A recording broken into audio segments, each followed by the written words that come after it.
light, because a long time ago there was a darkness that took over and tried to place these fear paradigms on the earth that we have all been controlled and constricted to live and embody every day. And so we're waking up to expand that and to remember our light. So the more that we see these terms play out, unfortunately, that is a reflection of how much we're then remembering who we are, because we're being asked to look within ourselves and to remember the light, which is kind of the purpose of this earth. And, you know, I've tuned in on the future many times, and I do see, like, of course, there is going to be a lot more catastrophes, but on the other side of that, they always show me that the light is going to win. I have been shown, like, I don't want to get too into it because they always say, like, it's not for most people to know, but there are going to be earthly disasters. I've been shown that a lot. But the reasoning for that is of a higher level again. And it's something that just doing my work as a psychic and seeing the higher level in everything, it allows me to hold that higher vision again of understanding, because I see it as like, on a human level, we're very reactive, we're emotional, we feel, but on a higher level, the soul is like just breath. It's just like a heartbeat. It's so neutral about everything.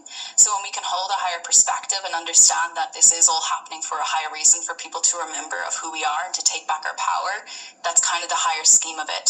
So like they're showing me like a pyramid right now. It's like remembering the top of the pyramid, the higher mind, and like understanding and holding the light of that, because we come here to remember who we are. And the more people wake up to that, the more it's going to shatter those fear paradigms that we have been under illusion for centuries. That in order to be spiritual, we have to meditate and have crystals and pray and do all of these things, I really believe is dramatically incorrect, because everything in this world is just energy. Everything in this world is a spiritual experience, a spiritual game. And I've had that discussion with a lot of my friends who are like coming back to life, back to the world, and seeing that that's the real game, and that's where it really stretches us and gives us that grit. So I don't see the two as separate anymore. Of course I used to, but I see them as one of the same. So I kind of see it all as part of the game. I see this whole world as just like a game. If there is if Jesus was here today, or Buddha, or Yogananda, or any of these great avatars, you know what I mean. If they were physically here in matter, don't be a smart butt, okay? So you know what I mean. If any of these avatars were here today, they would have YouTube channels, wouldn't they? Mm-hmm. I actually laugh about that so much. I'm like, Jesus was an influencer.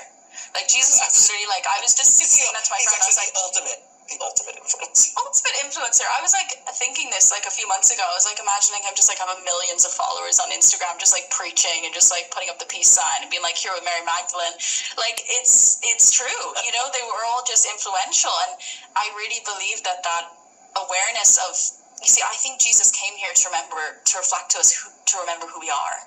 Mm-hmm. Not to praise him as a god, or not to see him as like worshipping something outside of ourselves. It's the understanding that we are all part of the prime creator. And I think that's what we're really starting to understand. So everyone's starting to wake up to that sovereignty, that we are all one and we are all part of that. I mean, I went on like a Bob Marley kick. I love Bob Marley so much. My mom actually hitchhiked across Europe to see him, and I was so jealous. But One Love, I literally just listen to that song every day, and I'm like, that is the message. You know, it's like a weaved within us all. I always see it as this vision Spirit shows me of like this green cord or like a white cord that interconnects us with everything and everyone, like that a piece of source is within all of us. And we have the ability to connect to anyone and anything, no matter how far it is in the galaxy, because we are all just energy and we are all connected. And I think that's the real awakening that we're coming here to learn.